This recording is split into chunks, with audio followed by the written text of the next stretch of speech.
Hello everyone. So today we will be studying internal security. ये UPPCS का pointer number 12 है, ठीक है, GS5 के सिलेबस का। सो इंटरनल सिक्योरिटी में देखते हैं क्या क्या करना है आज हमें कवर। देखिए, issues related to internal security in UP, ठीक है, ये हमें सिक्योरिटी के जो टॉपिक हैं यूपी के वो करने हैं। पहली चीज क्या करनी है हमें इसमें,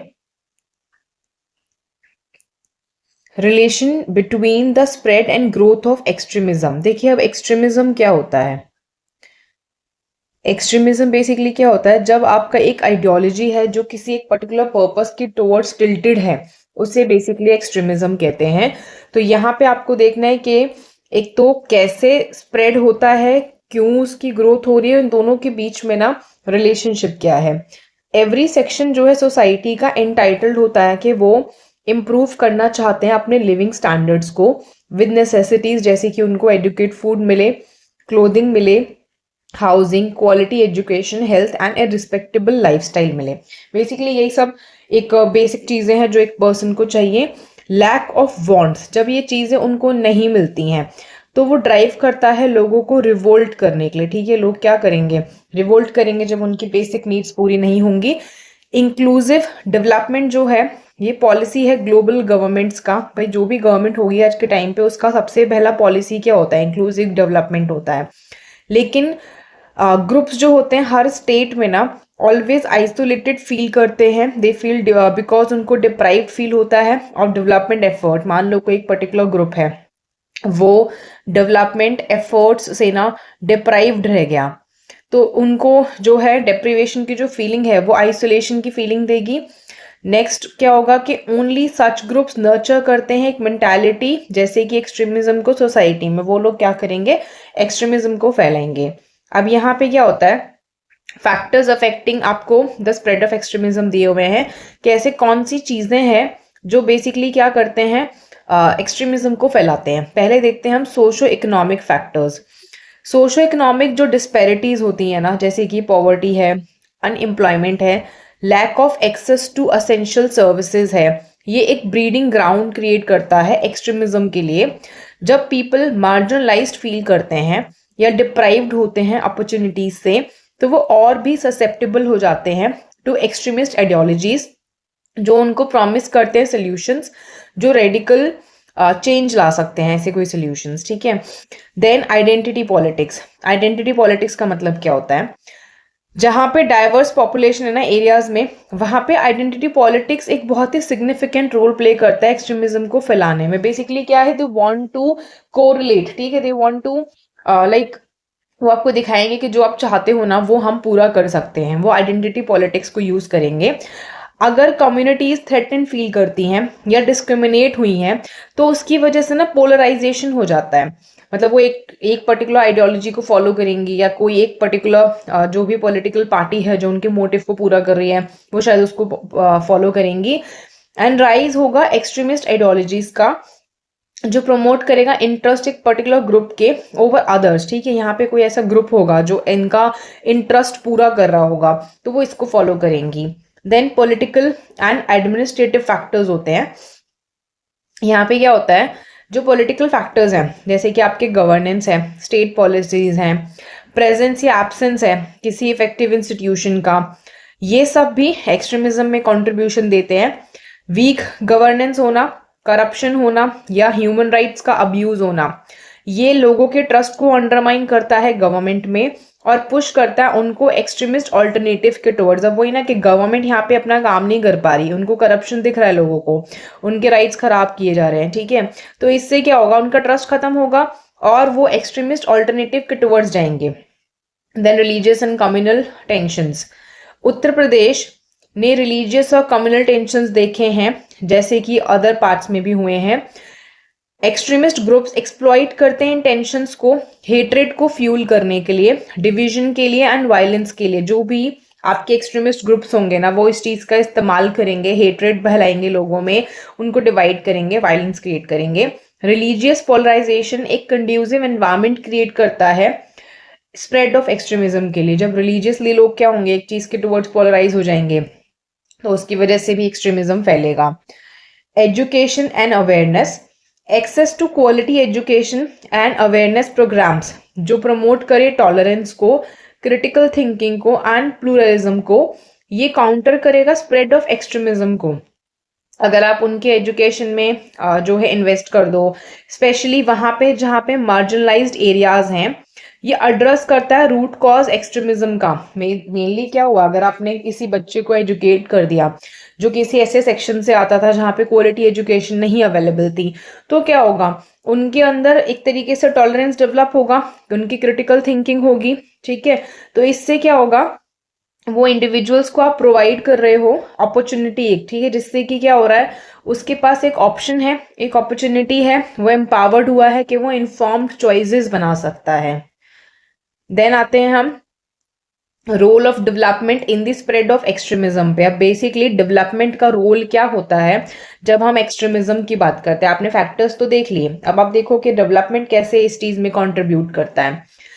पहली चीज है लैंड एलिनेशन। देखिए लैंड एलिनेशन का मतलब क्या होता है, जब आपने किसी एक पर्टिकुलर ग्रुप या पर्टिकुलर इंडिविजुअल की कोई लैंड ले ली है, ठीक है, और आपने उसको या तो रिहैबिलिटेशन ढंग से नहीं किया या उसका कॉम्पनसेशन नहीं दिया, आपने उसको उसकी जगह से हटा दिया, तो इसको लैंड एलिनेशन कहा जाता है। 40% रूरल हाउस होल्ड जो हैं उनके पास बहुत ही लिटिल लैंड होती है। गवर्नमेंट अक्वायर कर लेती है लैंड को फॉर रीजंस जैसे कि उनको स्पेशल इकोनॉमिक जोन बनाना है, माइनिंग करनी है, टूरिज्म है, etcetera. Due to land alienation क्या होता है, ये जो फैमिलीज है ना, ये एग्रीकल्चरल वर्क में एंगेज करती हैं, वहां पे उनको लेबर भी बनना पड़ सकता है किसी लीज लैंड पे, या उनको एक इनसिक्योरिटी की फीलिंग आएगी, इसकी वजह से उनको एक्सप्लॉइटेशन भी बहुत झेलना पड़ेगा, जिसकी वजह से क्या होगा, एक्सट्रीमिज्म होगा। अब यहाँ पे सिंपल सी चीज है ना, आपने उनसे उनका सोर्स ऑफ इनकम छीन लिया, उनका लैंड छीन लिया, तो वो इन चीजों की टुवर्ड्स टिल्ट हो जाएंगे, ठीक है। आगे देखें, displacement and resettlement. Industrial projects या माइनिंग प्रोजेक्ट्स की वजह से, पावर प्लांट्स एक्सेट्रा की वजह से पीपल डिस्प्लेस किए जाते हैं अपने नेटिव प्लेस से, जहां पे वो इमोशनली या कल्चरली अटैच थे। मान लो कोई जगह है, यहाँ पे कोई लोग रह रहे थे, ठीक है, आपने इनको हटा दिया क्योंकि यहाँ पे आपको एक पावर प्लांट सेट करना है, तो यहाँ पे इनका इमोशनली और कल्चरली अटैचमेंट था, आपने इन्हें यहाँ से हटा दिया। तो जो ट्राइबल पीपल होते हैं ना, ये मोस्ट रिस्क ऑफ डिस्प्लेसमेंट पे होते हैं, क्योंकि जो ट्राइबल एरियाज हैं, इसमें एग्जांपल दिया यूपी का सोनभद्रा डिस्ट्रिक्ट का, आप लिख सकते हैं ये कि सोनभद्रा ना रिच है मिनरल्स में, वहां पे बहुत डिस्प्लेसमेंट होता है ट्राइबल पीपल का। और उड़ीसा में भी एंड झारखंड में भी ये मिनरल्स में आपके जो है रिच एरिया है, तो यहाँ पे ज्यादा डिस्प्लेसमेंट होता है। देन सोशो इकोनॉमिक मार्जिनलाइजेशन, जो इकोनॉमिक इनक्वालिटी होती है, पॉवर्टी है and lack of access to basic services है। देखो ये 3-4 पॉइंट तो आप हर जगह लिख सकते हो कि इकोनॉमिक इनक्वालिटी है, पॉवर्टी है, बेसिक सर्विसेज नहीं मिल रही हैं, तो इसकी वजह से क्या होगा, लोगों को फीलिंग होगा कि वो मार्जिनलाइज्ड हो रहे हैं एंड उनको होपलेसनेस होगा अमंग सर्टेन कम्युनिटीज। जब इंडिविजुअल्स या ग्रुप्स जो कि lack of socio economic progress देखेंगे, तो वो और ससेप्टेबल हो जाएंगे एक्सट्रीमिस्ट आइडियोलॉजीज के लिए, जो उनको रेडिकल सॉल्यूशंस प्रोवाइड करेगी, ठीक है, और एक sense of identity and purpose देगी। Then unemployment. अब देखिए अनएम्प्लॉयमेंट या lack of employment opportunities, specially हमारे यूथ में, ठीक है। अब देखिए यूथ में कोई है, उनको एम्प्लॉयमेंट नहीं मिल रहा है या अपॉर्चुनिटी नहीं मिल रही है, तो वो कंट्रीब्यूट करेगा कि स्प्रेड ऑफ एक्सट्रीमिज्म हो। अनएम्प्लॉयमेंट या अंडर एम्प्लॉयमेंट जो होता है, वो एक सेंस ऑफ डेस्परेशन करता है, लोग डेस्परेट हो जाते हैं कि उनको जो तरीका मिलेगा ना उस चीज को खत्म करने का, कि उनका अनएम्प्लॉयमेंट खत्म हो, वो तरीका ऑप्ट कर लेंगे। उसको डिजिल्यूजनमेंट होगा, कि डिजिल्यूजन हो जाएगा कि भी उनको आप जो भी तरीका दिखाओगे उनको लगेगा ये ठीक है, ठीक है, होपलेसनेस हो जाएगी, इंडिविजुअल्स वल्नरेबल हो जाएंगे कि उनका रिक्रूटमेंट एक्सट्रीमिस्ट ग्रुप्स बहुत इजीली कर सकते हैं, उनको फाइनेंशियल इंसेंटिव्स ऑफर करके या एक सेंस ऑफ बिलोंगिंग दिखा के। Then inadequate education and skill development. अब किसी के पास एजुकेशन ढंग से नहीं था, उसका स्किल डेवलपमेंट नहीं हुआ था, तो भी एक्सट्रीमिज्म होगा। Limited access to quality education and skill development programs hinder करता है सोशल मोबिलिटी को, ठीक है। अगर उसके पास एजुकेशन नहीं है और स्किल डेवलपमेंट नहीं है, तो हिंडर हो जाएगा उसका क्या चीज, social mobility. And economic empowerment, ठीक है। इंडिविजुअल्स फेस कर सकते हैं difficulty securing stable employment and improving there socio economic status without proper education and skills, ठीक है। उनको अगर प्रॉपर एजुकेशन स्किल्स नहीं मिलते तो उनको अच्छा एम्प्लॉयमेंट नहीं मिलेगा, उनका सोशो इकोनॉमिक स्टेटस इंप्रूव नहीं होगा। ये कंट्रीब्यूट करेगा डिसइल्यूशनमेंट में भी, एलिनेशन में, जिसकी वजह से वो और ससेप्टेबल होंगे एक्सट्रीमिस्ट नैरेटिव्स और रिक्रूटमेंट के लिए। अनइक्वल डेवलपमेंट की बात करते हैं। Unequal distribution of resources and development initiatives can deepen existing socio-economic inequalities।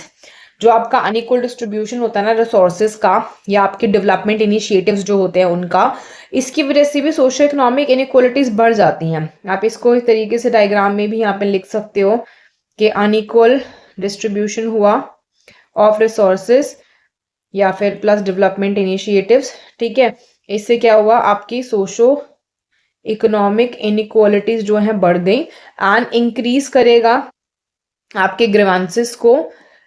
जब स्पेसिफिक कम्युनिटीज एक्सक्लूडेड या डिसएडवांटेज फील करती हैं in the context of development projects, infrastructure या पब्लिक सर्विसेज, तो भी उनको जो फीलिंग ऑफ इनजस्टिस है वो उनका फ्यूल होगा एंड रिजेंटमेंट उनका बढ़ेगा, जिसकी वजह से फर्टाइल ग्राउंड होगा स्प्रेड करने के लिए एक्सट्रीमिस्ट आइडियोलॉजीज को। देन आते हैं हम वीक गवर्नेंस एंड करप्शन पे। वीक गवर्नेंस एंड करप्शन जो होता है, आपका एग्जाम्पल दिया इन्होंने, weak governance, corruption, lack of accountability, ये इरोड करेगा पब्लिक ट्रस्ट को स्टेट इंस्टीट्यूशंस में। वही ना, आपने देख लिया कहीं पे करप्शन हो रहा है, कहीं पे अकाउंटेबिलिटी नहीं है, कहीं पे वीक गवर्नेंस है। ये सब चीजें क्या कर रही हैं, आपका ट्रस्ट खत्म कर रही हैं एक पब्लिक इंस्टीट्यूशंस में, ठीक है। एंड हिंडर करता है डिलीवरी ऑफ डेवलपमेंट इनिशिएटिव्स को, ठीक है। प्लस आपका डेवलपमेंट इनिशिएटिव्स जो हैं वो हिंडर हो गए हैं। देन जब कम्युनिटीज व्यू करती हैं कि गवर्नमेंट ऑफिशियल्स ना करप्ट है, आपने देखा आपके यहाँ पे कोई गवर्नमेंट ऑफिशियल है वो करप्ट है, वो इनइफेक्टिव है कि वो काम नहीं कर पा रहा, आपकी नीड्स पूरी नहीं कर पा रहा, तो एक वैक्यूम क्रिएट होगा जो एक्सट्रीमिस्ट ग्रुप्स एक्सप्लॉइट कर सकते हैं सपोर्ट गेन करने के लिए और लेजिटिमेसी को गेन करने के लिए। देन आते हैं फॉरेस्ट पॉलिसी पे।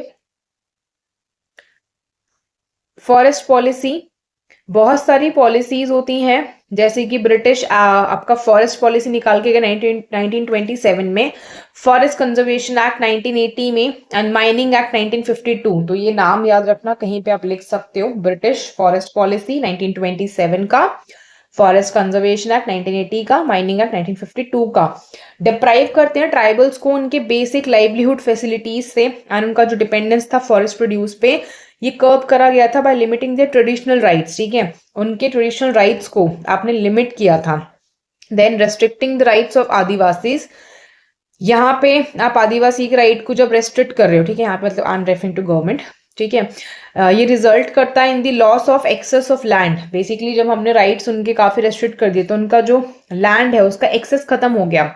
वाइड स्प्रेड रिस्ट्रिक्शंस जो हैं वो राइज देती हैं एक्सट्रीमिस्ट एक्टिविटीज को अमंग देम। बहुत ज्यादा अगर रेस्ट्रिक्शंस हैं तो क्या होगा, एक्सट्रीमिस्ट एक्टिविटीज जो हैं वो बढ़ जाएंगी। अब देखिए, आपने फैक्टर्स पढ़ लिए, आपने डेवलपमेंट का रोल पढ़ लिया ना, आप देखेंगे अब हमें इसे कंट्रोल करना है तो हम कैसे करेंगे, ठीक है। यहाँ पे मेजर्स दिए हैं कंट्रोल करने के लिए स्प्रेड ऑफ एक्सट्रीमिज्म को। पहली चीज, स्ट्रेंथनिंग लॉ एनफोर्समेंट। देखो, किसी भी चीज के लिए सबसे इंपॉर्टेंट है जो लॉ बनाया गया उसको एनफोर्स किया जाए ढंग से। एंड आप सिक्योरिटी मेजर्स लो, इनहैंस करो इंटेलिजेंस गैदरिंग को, एनालिसिस कैपेबिलिटीज को, जिससे कि आइडेंटिफाई किया जा सके, ट्रैक किया जा सके एक्सट्रीमिस्ट नेटवर्क्स को एंड इंडिविजुअल्स को। इम्प्लीमेंट करो कम्युनिटी पुलिसिंग को और उसके इनिशिएटिव्स लाओ, ट्रस्ट इंप्रूव करो, कोऑपरेशन करो लॉ एनफोर्समेंट एजेंसीज और लोकल कम्युनिटीज के बीच में। कोऑर्डिनेशन करना और इंफॉर्मेशन शेयरिंग बहुत जरूरी है सिक्योरिटी एजेंसीज के बीच में at the state and national level. अब देखो, जरूरी नहीं है ना कि सिर्फ स्टेट का काम है तो स्टेट की जो गवर्नमेंट की अथॉरिटीज होंगी या स्टेट सिक्योरिटी एजेंसीज होंगी सारा काम वो अकेले कर लेंगी, या सिर्फ उनके सिक्योरिटी मेजर्स से काम चलेगा या सिर्फ सेंट्रल से चलेगा। इनके बीच में कोऑर्डिनेशन होना बहुत जरूरी है कि अगर नेशनल लेवल पे कोई थ्रेट उनको रिसीव हुआ कि किसी पर्टिकुलर स्टेट में ये चीज हो सकती है तो उनका स्टेट के साथ कोऑर्डिनेशन होना बहुत जरूरी है। या स्टेट में कहीं पे उनको कुछ पता चला तो उनको नेशनल लेवल पे कोऑर्डिनेट करना बहुत जरूरी है, ठीक है। लैंड रिलेटेड मेजर्स पे आते हैं। Government should acquire land by giving proper compensation, ठीक है, अगर गवर्नमेंट को लैंड अक्वायर करना है तो उनको प्रॉपर कॉम्पनसेशन देना होगा। ऐसे जो प्लेसेस हैं वो सिलेक्ट करी जाएंगी रिहैबिलिटेशन के लिए, which should not give rise to feeling of cultural alienation. अगर आप कोई से पर्सन को उठा के कहीं XYZ जगह पे रीसेटलमेंट देना है तो उसको ऐसी जगह मत दो जहां पे वो कल्चरल एलिनेशन महसूस करे फ्रॉम द लैंड। मान लो यहाँ पे उसका कल्चर अलग था, आपने यहाँ पे शिफ्ट किया जहाँ कल्चर टोटली डिफरेंट है, ऐसा नहीं होना चाहिए। थोड़ा सा एक कल्चरली सिमिलर बैकग्राउंड वाली जगह पे उनको भेजना होगा।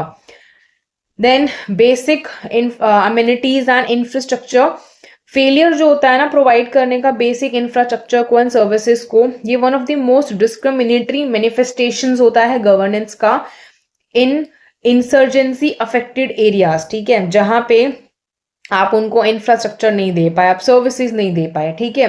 तो ये डिस्क्रिमिनेटरी मैनिफेस्टेशन होगा एक तरीके से गवर्नेंस का, लोगों को लगेगा कि आप ना उनको डिस्क्रिमिनेट कर रहे हो एक इंसर्जेंसी अफेक्टेड एरिया में, ठीक है।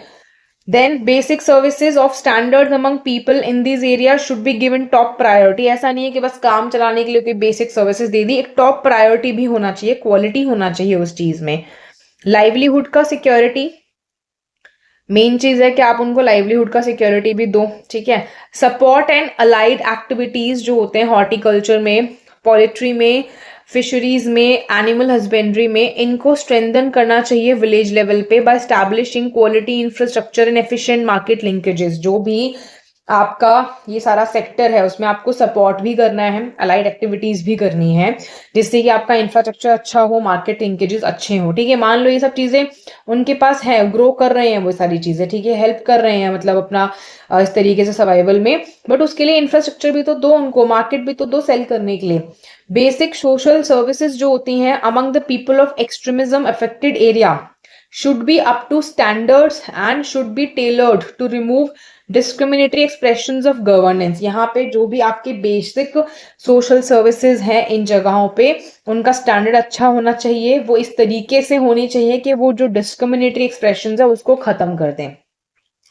देन है हमारा प्रमोट करना इंक्लूसिव गवर्नेंस को एंड रूल ऑफ लॉ को, ठीक है। आपको यहाँ पे इंक्लूसिव गवर्नेंस भी करनी पड़ेगी, आपको रूल ऑफ लॉ भी प्रमोट करना पड़ेगा। पहली चीज इंश्योर करना गुड गवर्नेंस को, ट्रांसपेरेंसी को एंड अकाउंटेबिलिटी को पब्लिक एडमिनिस्ट्रेशन में to address grievances and reduce feelings of marginalization. Basically यहाँ पे क्या है, आपने देखा कि गुड गवर्नेंस हो रही है एक एरिया में, ठीक है, ट्रांसपेरेंट तरीके से हो रहा है सब कुछ, अकाउंटेबिलिटी भी है एडमिनिस्ट्रेशन में, तो जो ग्रीवांसेस है ना वो कम हो जाएंगे, ठीक है। आप एड्रेस कर पाओगे ग्रीवांसेस को, आप उनको रिड्यूस कर पाओगे, उन फीलिंग्स ऑफ मार्जिनाइजेशन को आप कम कर पाओगे, ठीक है। आगे देखिए, combat corruption, strengthen the rule of law, ताकि हम क्या कर सके, इंक्रीज कर सके पब्लिक के कॉन्फिडेंस को स्टेट इंस्टीट्यूशंस में। इन्वेस्ट करना है एजुकेशन में। देखो ये जो पॉइंटर्स आप पढ़ रहे हो बेसिकली ना एक तरीके से यूनिवर्सल पॉइंटर्स हैं, आप ऑलमोस्ट हर तरीके की प्रॉब्लम में लिख सकते हो कि भाई आपको इन्वेस्ट करना है एजुकेशन में, आपको स्किल्स डेवलपमेंट करना है, आप क्वालिटी एजुकेशन प्रोवाइड करो, स्पेशली मार्जिनलाइज्ड एरियाज में, फॉस्टर करो क्रिटिकल थिंकिंग को, टॉलरेंस को, रेजिलियंस को, एक्सट्रीमिस्ट आइडियोलॉजीज के अगेंस्ट में, स्केल अप करो वोकेशनल ट्रेनिंग को एंड स्किल डेवलपमेंट प्रोग्राम्स को, एड्रेस करो अनएम्प्लॉयमेंट को एंड प्रोवाइड करो alternative avenues for persons at risk of radicalization, ठीक है। यहाँ पे क्या हो रहा है बेसिकली, आपने देखा कि ये सारी चीजें करने से हमारा जो अनएम्प्लॉयमेंट है वो एड्रेस होगा, ऑल्टरनेटिव लोगों को एवेन्यू मिलेगा, ठीक है, जो रेडिकलाइजेशन के रिस्क पे हैं। अब आते हैं स्ट्रेंथन करने पे कम्युनिटी एंगेजमेंट को एंड सोशल कोहेजन को। अब सोशल कोहेजन का मतलब क्या होता है, जब आपके एक छोटा सा ग्रुप है या आपके एक एरिया है जहाँ पे कम्युनिटी रह रही है, उनके बीच में ना अच्छा सा कल्चर होना सोशली, जिससे कि वो एक दूसरे की हेल्प करें, ठीक है। प्रमोट करना डायलॉग को, अंडरस्टैंड करना एंड कोऑपरेशन करना among different religious, ethnic and cultural communities through enter religious initiatives, cultural exchanges and community based events, ठीक है। ये सारी चीजें करके आप क्या करोगे, उनका कम्युनिटी एंगेजमेंट स्ट्रेंथन कर सकते हो, एम्पावर कर सकते हैं कम्युनिटी लीडर्स को। मान लो एक पर्टिकुलर जगह में ना, यहाँ पे ए प्लेस पे बहुत सारे लोग रहते हैं, इनका कोई एक लीडर है, वो रिलीजियस लीडर हो सकता है, कम्युनिटी लीडर हो सकता है, कोई भी हो सकता है, ठीक है, जिसको ये लोग मानते हैं।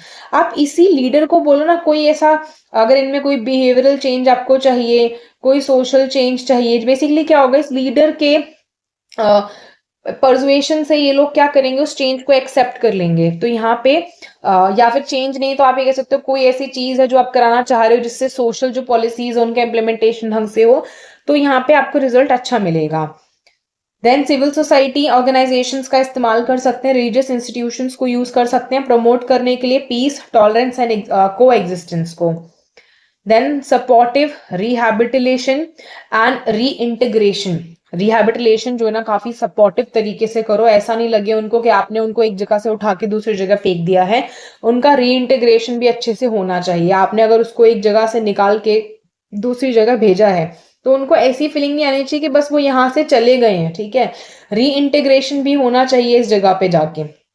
देन डेवलप करो कॉम्प्रिहेंसिव रिहैबिलिटेशन और री इंटीग्रेशन के प्रोग्राम को, प्रोवाइड करो counselling, vocational training, socio economic support to individuals जो इन्वॉल्व है रेडिकलाइज जो एक्सट्रीमिस्ट एक्टिविटीज में, इन्वॉल्व करो community based organization and religious leaders को रिहैबिलिटेशन में फैसिलिटेट करने के लिए, री इंटीग्रेशन इनटू सोसाइटी। ये सारे तरीके आप इस्तेमाल कर सकते हो, ठीक है, लिख सकते हो उनके बारे में कि काउंसलिंग कर सकते हो, वोकेशनल ट्रेनिंग दे सकते हो, सोशो इकोनॉमिक सपोर्ट दे सकते हो।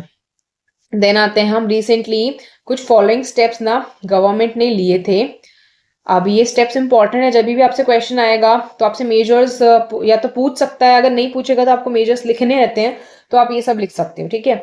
एंटी टेररिज्म स्क्वाड एटीएस बनाया गया है। गवर्नमेंट ऑफ उत्तर प्रदेश ने ना एक एंटी टेररिज्म स्क्वाड बनाया कॉम्बैट करने के लिए, प्रिवेंट करने के लिए act of terrorism within the state. ATS work करता है closely with intelligence and law enforcement agencies to collect information, investigate cases and take preventive measures, ठीक है। यहाँ पे जो आपकी उत्तर प्रदेश की गवर्नमेंट है उसने एक एटीएस का स्क्वाड बनाया है जो बेसिकली क्या करेगी, कॉम्बैट और प्रिवेंट करेगी टेररिज्म के एक्ट को स्टेट के अंदर, और ये इंटेलिजेंस और लॉ एनफोर्समेंट एजेंसीज के साथ काम करेगी इंफॉर्मेशन कलेक्ट करने में, केसेस को इन्वेस्टिगेट करने में, प्रिवेंटिव मेजर्स लेने में। देन स्पेशल टास्क फोर्स बनाई गई है, एसटीएफ जो है वो कंस्टिट्यूट करी गई है ताकि वो डील कर सके वेरियस सिक्योरिटी रिलेटेड चैलेंजेस के साथ में। जो भी चैलेंज है ना वो ये देखेगी, इंक्लूडिंग एक्सट्रीमिज्म। एसटीएफ का फोकस इंटेलिजेंस गैदरिंग पे होता है, कंडक्ट करने पे, कोवर्ट ऑपरेशंस को स्विफ्ट एक्शन लेने में अगेंस्ट इंडिविजुअल्स या ग्रुप्स जो कि एक्सट्रीमिस्ट एक्टिविटीज में इन्वॉल्व है। मान लो कि ग्रुप है जो ऐसी एक्टिविटीज परफॉर्म कर रहा है तो उनके खिलाफ में एक्शन भी यही लेंगे जल्दी। कम्युनिटी मोबिलाइजेशन, देखिए जो गवर्नमेंट है ना यूपी की, उसने रिकॉग्नाइज किया कि कम्युनिटी मोबिलाइजेशन के इंपॉर्टेंस है एक्सट्रीमिज्म को कॉम्बैट करने। बेसिकली मान लो ना आप इस एरिया में रह रहे हो, अगर ये कम्युनिटी बहुत एक्टिव है, आपने इनको ट्रेन किया है, ये रिकॉग्नाइज कर सकते हैं कहाँ पे थ्रेट है एक्सट्रीमिज्म का, या उन लोगों से रेडिकलाइजेशन से खुद को रोक सकते हैं, तो ये सबसे बेस्ट वे है ना कि मान लो इतनी अगर किसी जगह की पॉपुलेशन बहुत ज्यादा है या कहीं पे लोग जो मार्जिनलाइज्ड हैं वो बहुत ज्यादा हैं, तो आप उनको, ये जो आपने पूरे मेजर्स ऊपर देखे सब कुछ शायद नहीं कवर कर सकते हो, कोई ना कोई रह जाएगा, ठीक है। या आजकल तो हम सोशल मीडिया के थ्रू इतना रेडिकलाइजेशन देख रहे हैं, आप कितना आखिर सर्विलेंस करेंगे, तो सबसे बेस्ट है आप कम्युनिटी को मोबिलाइज करिए। It has encourage community leaders, religious figures and civil society organizations के वो एक साथ काम करें, प्रमोट करें पीस, हार्मनी एंड कॉम्बैट करें रेडिकलाइजेशन को। इनिशिएटिव्स जैसे कि dialogue sessions, awareness campaigns, interfaith events, ये सब हो रहे हैं जिससे कि अंडरस्टैंडिंग एंड कोऑपरेशन को प्रमोट किया जा सके। स्ट्रेंथन करना सिक्योरिटी फोर्सेस को, देखिए गवर्नमेंट फोकस कर रही है ताकि वो एनहांस कर सके कैपेबिलिटीज को एंड इंफ्रास्ट्रक्चर को सिक्योरिटी फोर्सेस के ऑपरेटिंग इन उत्तर प्रदेश। ये इंक्लूड करते हैं इम्प्रूव करना ट्रेनिंग और equipping personnel with modern technology. Basically यहाँ पे हुई ना कि अगर आप अपनी सिक्योरिटी फोर्सेस को स्ट्रेंथन कर रहे हो तो आप क्या करोगे, उनको मॉडर्न टेक्नोलॉजी दोगे, ट्रेनिंग दोगे, ठीक है, और इंश्योर करोगे इफेक्टिव कोऑर्डिनेशन हो बहुत सारे सिक्योरिटी एजेंसीज के बीच में। देन है road requirement plan left wing extremism affected areas के लिए, ठीक है, आरआरपी 1, ये जो स्कीम है ना, ये लेफ्ट विंग अफेक्टेड जो एक्सट्रीमिस्ट एरियाज हैं उनके लिए है, ठीक है। Left wing extremism affected areas 8 states के, कौन कौन सी स्टेट्स हैं? आंध्र प्रदेश, बिहार, छत्तीसगढ़, झारखंड, मध्य प्रदेश, महाराष्ट्र, उड़ीसा, इंक्लूडिंग यूपी, ठीक है। ये ministry of road transport and highways जो है वो इम्प्लीमेंट कर रहे हैं रोड कनेक्टिविटी को इम्प्रूव करने के लिए इन दी अफेक्टेड 34 डिस्ट्रिक्ट्स। इस स्कीम में 5362 किलोमीटर्स जो है in the state affected by LWE है, और it was envisaged to construct long roads, out of which 5082 kilometres जो है लॉन्ग रोड कंस्ट्रक्ट हो चुके हैं, ठीक है। बेसिकली आपने यहाँ पे रोड कनेक्टिविटी दे रहे हो, जैसे कि LWE के जो एरियाज हैं वहां पे कनेक्टिविटी इंप्रूव हो। देन आगे देखिए, it is important to note that all the above factors are interrelated and influence करते हैं एक दूसरे को। Addressing extremism requires a comprehensive approach. ये सारे फैक्टर्स ना कहीं इंटररिलेटेड हैं, एक दूसरे को काफी इन्फ्लुएंस करते हैं। एक्सट्रीमिज्म को एड्रेस करना एक कॉम्प्रिहेंसिव अप्रोच को रिक्वायर करता है, combining efforts to promote socio economic development, political stability, social inclusion and community tolerance and understanding. तो बेसिकली ये सारे जो एक्सट्रीमिज्म को जब आप एड्रेस करोगे तो आपके सारे तरीके इस्तेमाल करने हैं। Over the years there have been widening disparities classes के बीच में which act as a fertile ground for extremism. Article 39 Indian constitution का प्रोहिबिट करता है स्टेट्स को from holding wealth in certain hands. आपका DPSP है 39 का, आप जानते हो कि ये कॉन्सेंट्रेशन ऑफ वेल्थ को रोकता है, but policy makers often ignore करते हैं इस चीज को, जिसकी वजह से ignores this resulting in 2 dimensions. पहला, resource rich India and resource poor India. वही ना कि आपने पढ़ा होगा भाई 85% वेल्थ जो है इंडिया की वो 1.5% लोगों के पास है, तो वो रिसोर्स रिच कहाँ से हुआ? रिसोर्स पुअर इंडिया जो बचा कुचा हमारा 1.5% के अलावा जितनी जनता बची उनके पास ऑलमोस्ट सिर्फ 15% रिसोर्सेज हैं। When marginalized groups जो होते हैं केयर्ड होते हैं for these two worlds merge। अगर आप marginalized groups का ध्यान दोगे तो ये दोनों चीजें merge होंगी, एक हार्मोनियस और पीसफुल स्टेट बनेगा। अब आज इतना ही करेंगे, नेक्स्ट सेशन में हम मीडिया एंड कम्युनिकेशन का रोल कंटिन्यू करेंगे। Thank you.